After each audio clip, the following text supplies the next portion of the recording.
Perlihatkan dengan baik-baik tatapan anak kecil ini. Dia sedang melihat ibu kandungnya merayu orang lain. Di perjalanan pulang, anak laki-laki ini terjatuh dan terluka. Ibunya dengan aneh menjilat luka anaknya. Kemudian, sepedanya diberikan ke anaknya untuk didorong. Ibunya bersama pria yang baru saja ia kenal masuk ke dalam rumah. Di rumah sudah tidak ada air panas.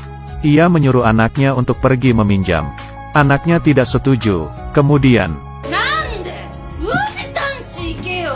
anaknya hanya bisa menurutinya. Setelah pulang, ia mendengar suara ibunya dengan pria tersebut, dan hanya bisa berdiri diam di depan pintu.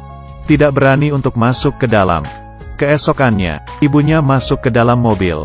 Orang asing. Dia hanya menunggu diam di belakangnya. Kali ini, ia melihat pria gemuk di depannya.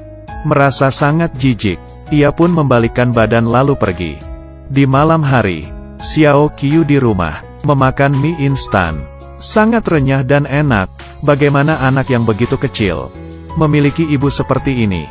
Dia masih harus bagaimana? Ibunya di bar, bermain dengan sangat bahagia. 6 hari kemudian, ibunya pulang ke rumah, dan membawa pria asing. Xiao Qiu terbangun, mengatakan ke ibunya bahwa dia lapar. Ibunya memarahinya. Beberapa hari ini, anaknya selalu dijaga oleh pria gendut ini.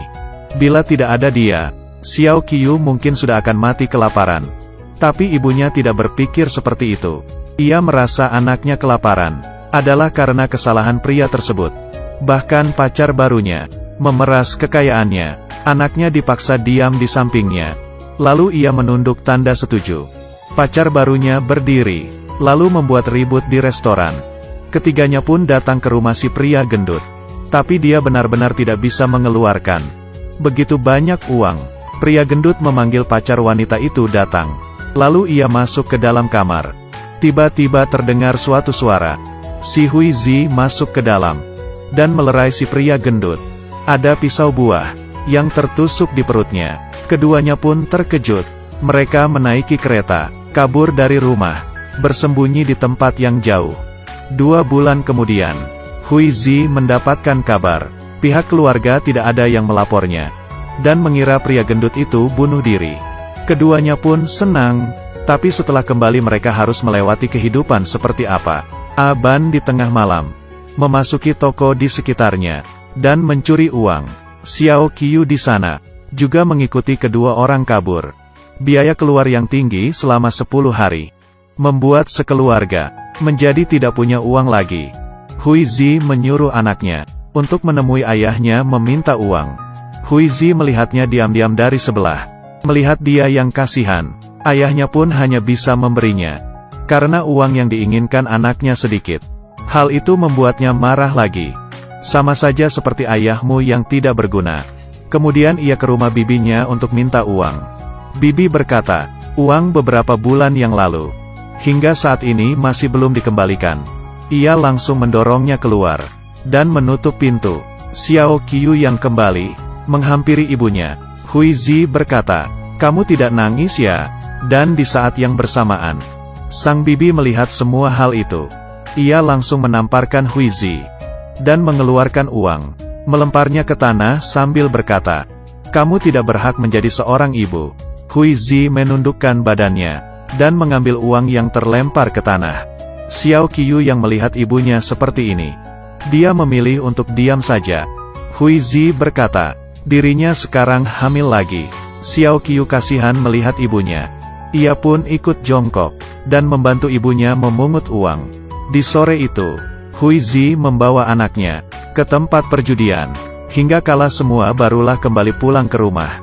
Tidak cocok melihat kedua orang tersebut, lalu tetap pergi, dan perlahan-lahan menutupi pintu, meninggalkan kedua orang ini, dan menangis di dalam.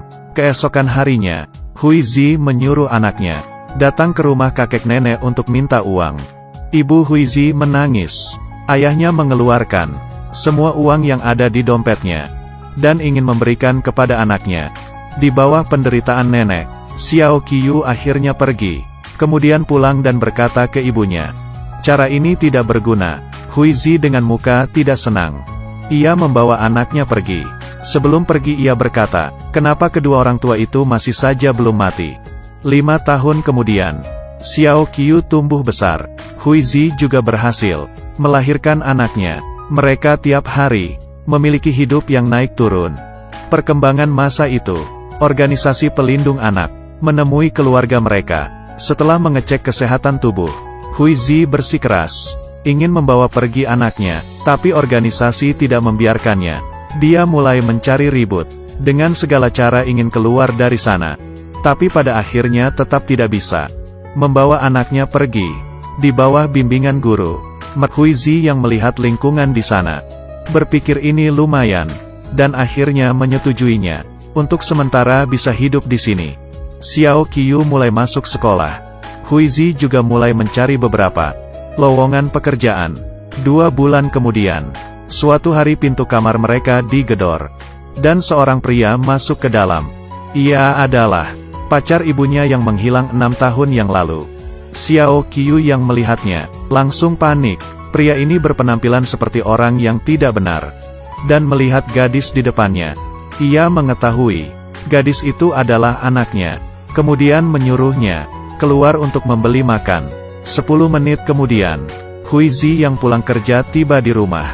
Setelah membuka pintu, ia melihat Aban, dan keduanya langsung berkelahi. Aban yang di sana malah menari seperti monyet yang bahagia. Kemudian, dia mulai pamer dengan beberapa tahun hal yang dialaminya. Ia menghasilkan banyak uang, dan membawa mereka pergi makan enak, pergi bermain. Sebenarnya uangnya sekarang adalah pinjaman beberapa hari yang lalu, dengan bunga yang tinggi, demi untuk menggantikan rasa sakit yang dibuatnya kepada pacar dan anaknya. Di suatu siang, Huizi dan seorang pria tua berumur 70 tahun bersama-sama pulang ke rumah. Aban yang melihat hal itu, langsung memukuli Huizi, dan menarik rambutnya, kemudian membawanya ke dalam kamar. Xiao Qiu membawa adiknya, meninggalkan kamar tersebut. Aban sama sekali tidak memikirkan Huizi yang seorang wanita, beberapa tahun ini, mendapatkan sumber penghasilan dari mana. Dia hanya ingin bisa terus hidup. Semua ini, ternyata dilihat oleh petugas organisasi. Dia tidak bisa ikut campur urusan keluarga orang lain, dan hanya bisa membawa kedua anak tersebut untuk sembunyi. Di sisi lain, Huizi berbaikan dengan pacarnya. Aban harus meninggalkan mereka, karena beberapa hari yang lalu ia meminjam uang dengan bunga tinggi. Huizi melihat penampilannya, apakah sudah menjadi lebih tua. Xiao Qiu datang untuk menenangkannya, tapi malah mendapat tamparan dari ibunya. Kemudian ia menarik ujung baju anaknya dan menangis. Huizi saat itu, sekali lagi, mengubah kehidupan. Xiao Qiu pertama kalinya masuk ke dunia kerja. Hampir tiap bulan, ingin mendapat gajian duluan, karena ibunya, meski badannya sehat, tapi pengangguran, dan masih berjudi. Lalu masih ada adiknya, membawa 2 anak, tapi ia tiap hari masih bermain. Manajer dengan kebaikannya, membawa sekeluarga, datang ke rumahnya. Huizi mengambil pisau, dan membantu manajer untuk masak. Saat semua orang sedang makan, Huizi meminta maaf kepadanya, dan pura-pura menangis. Manajer tidak berhentinya menumpahkan Huizi bir. Beberapa hari kemudian, Huizi mencuri kesempatan, dengan alasan menyapu kantor, dan datang ke kantor. Kemudian berpura-pura seperti orang yang kasihan, dan berhasil mendapat uang 500.000 dari manajer. Setelah sekeluarga mendapatkan uang itu, mereka bersiap untuk meninggalkan tempat itu, dan mulai berpetualang. Setahun kemudian, Huizi membawa kedua anaknya ke rumah orang tuanya. Ibunya melihat Xiao Qiu sudah bertumbuh besar, dan sangat menyukainya. Tidak tunggu mendapatkan uang, ia langsung ke dapur, dan membunuh keduanya. Kembali dengan badan penuh darah, ia menghampiri ibunya. Huizi yang melihat keadaan anaknya, sama sekali tidak merasakan apa-apa. Film sampai di sini. Hal ini mencerminkan masih banyak sisi gelap masyarakat yang biasanya tidak terlihat. Bukan berarti itu tidak ada, hanya saja belum dipaksa hingga mereka mengeluarkan kejahatan yang berada di dalam dirinya. Film Mother ini adalah kasus di kehidupan nyata, Dan yang dicerminkan adalah kelangsungan hidup orang-orang level bawah. Banyak negara tampaknya memiliki banyak manfaat di jaminan sosial, tapi hanya dalam bentuk yang dangkal. Pertolongan pertama seharusnya diselamatkan secara ideologis, diselamatkan dari pendidikan, dan membuat semua ibu memiliki kemampuan untuk menjadi seorang ibu. Membuat semua anak untuk tidak meninggalkan ibunya. Dan satu lagi, mendapat pertolongan dari keluarga yang aman dan stabil.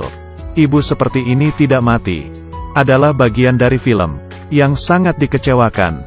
Kakek nenek yang baik hati, jelas-jelas menyayangi mereka, malah dibunuh.